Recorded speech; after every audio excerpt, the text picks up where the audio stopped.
Hi, I'm Marcus Hutzel, and in this short video I wanted to show you my little jack hack that I use with my Rode VideoMic NTG and why I've kind of set up my mic this way.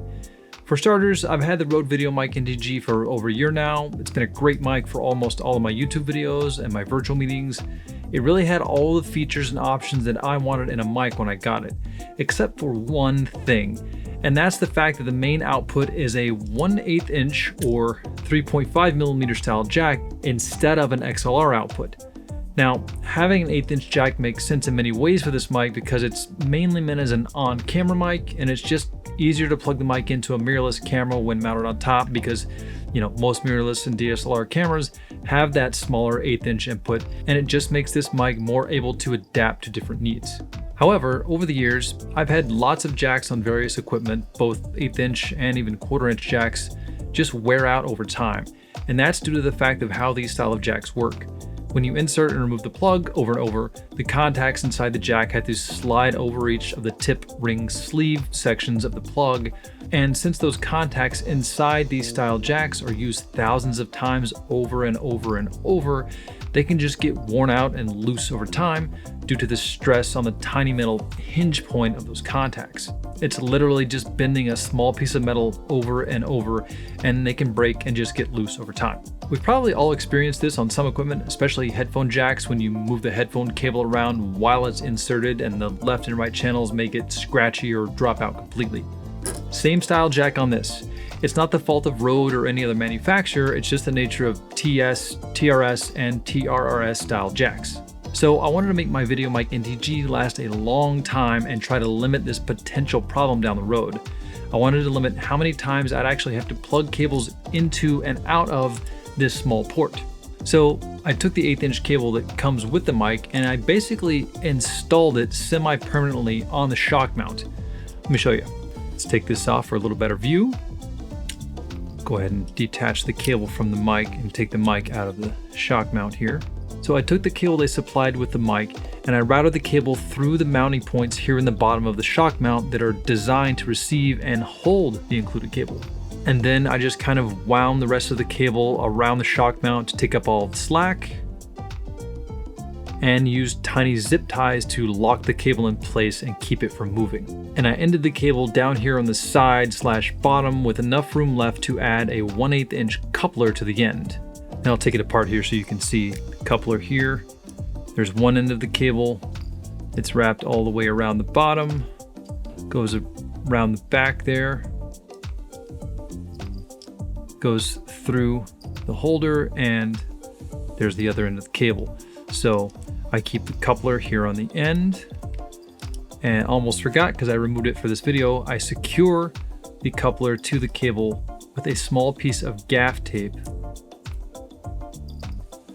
because I found occasionally that the coupler would pull out from the cable just enough to prohibit good audio transmission, and it would prohibit the communication between the camera and the mic, so sometimes the mic wouldn't turn on. So a little piece of gaff tape holds the coupler really tight against the cable. Adding the coupler gives me a female 1/8 inch 3.5 millimeter port right here on the back, and then the coupler takes all the abuse of inserting and removing other 1/8 inch TRS cables. So we put the microphone back in its shock mount and we insert the cable back in. Then when it's all back in its shock mount and everything's plugged in, we just use the port here on the back to insert and remove any other cable without having to constantly take this cable in and out of the mic, potentially loosening that jack over time. But of course, if needed, I can just unplug the cable from the mic and plug in a cable there. So it's not permanently attached, it's just semi-permanently attached. So now I can just use any 1/8 inch 3.5 millimeter cable like this one or this one to plug into the coupler and into my camera. Again, I can run a longer cable, all without having to remove this from the mic.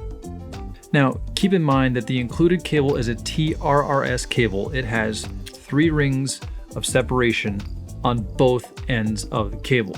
And obviously the jack on the mic is built to accept the TRRS cable. It's got to be a TRRS port for different styles of communication between mirrorless cameras or mobile phones, etc., etc., etc.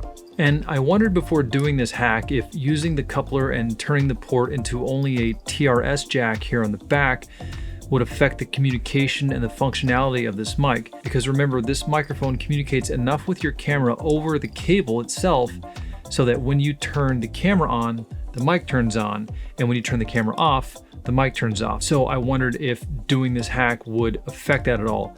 Luckily, it has not affected the operation of the mic with my mirrorless camera, neither my GH5 nor my Sony a7 III. I did have a few problems with my previous Panasonic G9, but honestly, I've been using it this way so long, I just forget it's this way. This is the port I use, and I just don't even think about this port anymore. There have been a few times where it just won't turn on or communicate, or it will send bad audio to my GH5.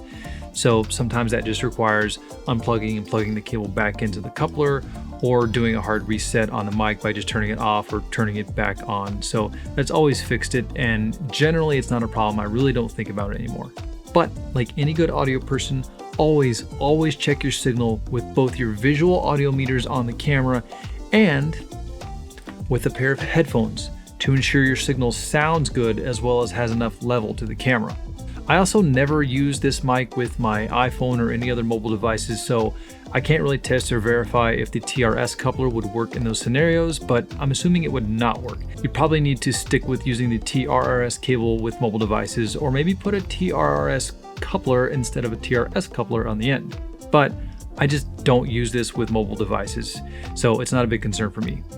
Overall, adding this coupler for this hack has really been a great way for me to save on the overuse of the jack on the mic. I rarely unplug the included cable from the mic. Even when packing the mic and taking it with me, I usually just keep the mic in the shock mount with the wind cover on and just put it in the bag like this. That way it's just ready to go all the time. So that's my little jack hack for the Rode VideoMic NTG to hopefully extend the life of this mic beyond the inherent long-term overuse issues of any TRS or TRS style jack. It's worked very well for me, and I really hope this information has been helpful. Good luck, happy hacking, see you later.